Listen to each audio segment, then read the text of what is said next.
सोचिए दुनिया भर में क्या हुआ होगा जब एक अमेरिकी राष्ट्रपति ने दुनिया का सबसे बड़ा द्वीप खरीदने का प्रस्ताव रख दिया।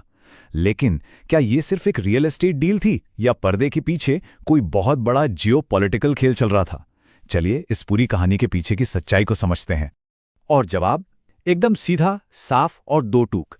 ग्रीनलैंड की सरकार ने दुनिया को बता दिया कि उनकी जमीन और उनकी आज़ादी कोई बेचने की चीज नहीं है। बस ग्रीनलैंड की इसी एक लाइन ने इस जियोपॉलिटिकल शतरंज के खेल की पूरी बिसात बिछा दी। और यहीं से ये कहानी असल में दिलचस्प होनी शुरू होती है। अगर सबको पता था कि ग्रीनलैंड बिकाऊ नहीं है, तो फिर ये चौंकाने वाला ऑफर दिया ही क्यों गया? इसके पीछे की असली वजह क्या थी? आइए इसकी गहराई में चलते हैं। देखिए, ये कोई दबी छुपी बात नहीं थी। नहीं, ये तो एक खुला ऐलान था जिसने दुनिया भर के डिप्लोमैट्स को हैरान कर दिया। तो इस पूरी ड्रामे में मेन प्लेयर्स कौन थे और वो चाहते क्या थे? तो यहां पर देखिए, तीनों तरफ की पोजीशन एकदम साफ है। अमेरिका के लिए यह सिक्योरिटी का मामला था, ग्रीनलैंड के लिए यह अपनी आज़ादी और पहचान का सवाल था, और डेनमार्क के लिए यह अपने ही सबसे पुराने और ज़रूरी अलायंस की एकता का सवाल बन गया। यहीं से टेंशन की लकीरें खिंचनी शुरू हो गई थीं। तो अमेरिका ने दुनिया के सामने क्या वजहें रखीं? आखिर क्यों वो दुनिया का सबसे बड़ा द्वीप खरीदना चाहता था? चलिए उनके ऑफिशियल तर्कों पर एक नजर डालते हैं। ऑफिशियली तो यही कहा गया कि ये अमेरिकी सुरक्षा के लिए, आर्कटिक में चीन और रूस के बढ़ते असर को रोकने के लिए और नए समुद्री रास्तों पर कंट्रोल के लिए जरूरी है। लेकिन सबसे इंटरेस्टिंग बात तो आखिरी पॉइंट है, जहां इस प्रपोजल को यूरोपीय साथियों पर टैरिफ लगाने की धमकी से जोड़ा गया। मतलब इसने मामले को सिर्फ मिलिट्री ही नहीं बल्कि एक इकोनॉमिक एंगल भी दे दिया। और जब उनसे पूछा गया कि भाई आप कहां तक जाएंगे, तो जवाब क्या मिला? सिर्फ इतना, आपको पता चल जाएगा। ये जो अस्पष्टता थी, ये एक सोची समझी स्ट्रैटेजी थी, सबको अंदाजा लगाने पर मजबूर करने के लिए और नेगोशिएशन टेबल पर टेंशन बनाए रखने के लिए। तो चलिए अब जरा इन ऑफिशियल दावों की परतें हटाते हैं और देखते हैं कि सच्चाई क्या है। क्या ये दावे वाकई किसी ठोस हकीकत पर टिके थे या सिर्फ एक कहानी थी? पहला दावा था रूस और चीन से खतरे का। पर हकीकत क्या है? हकीकत यह है कि इसका कोई सबूत ही नहीं था। रूस का ध्यान अपने ही बहुत बड़े आर्कटिक कोस्ट पर है और चीन की वहां कोई मिलिट्री मौजूदगी है ही नहीं। तो सवाल उठता है कि क्या यह खतरा असली था या इसे जानबूझकर बड़ा चढ़ाकर पेश किया जा रहा था?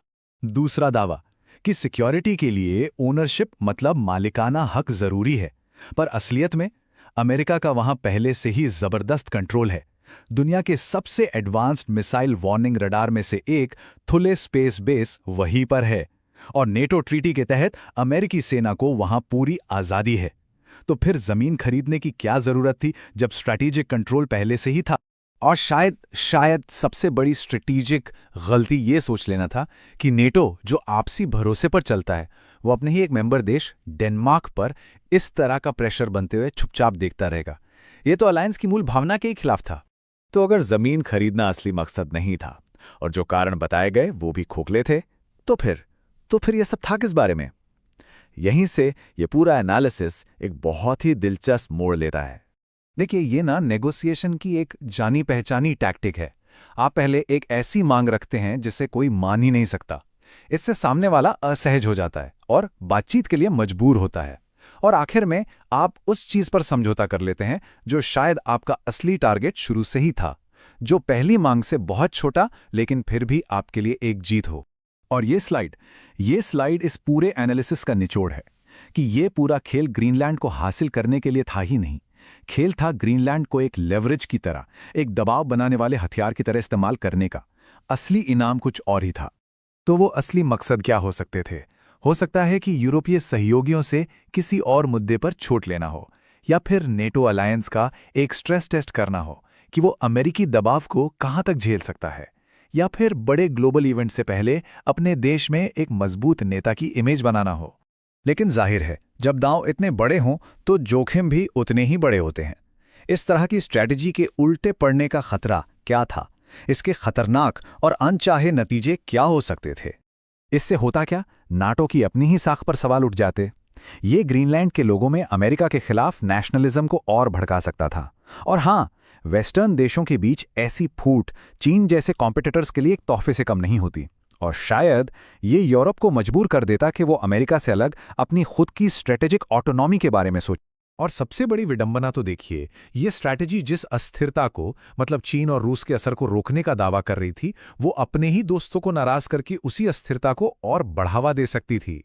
मतलब दांव उल्टा भी पड़ सकता था। तो इन सब बातों को ध्यान में रखते हुए आगे क्या हो सकता है, इसकी सबसे ज्यादा संभावना क्या है? आइए एक प्रोबेबिलिटी बेस्ड फोरकास्ट देखते हैं।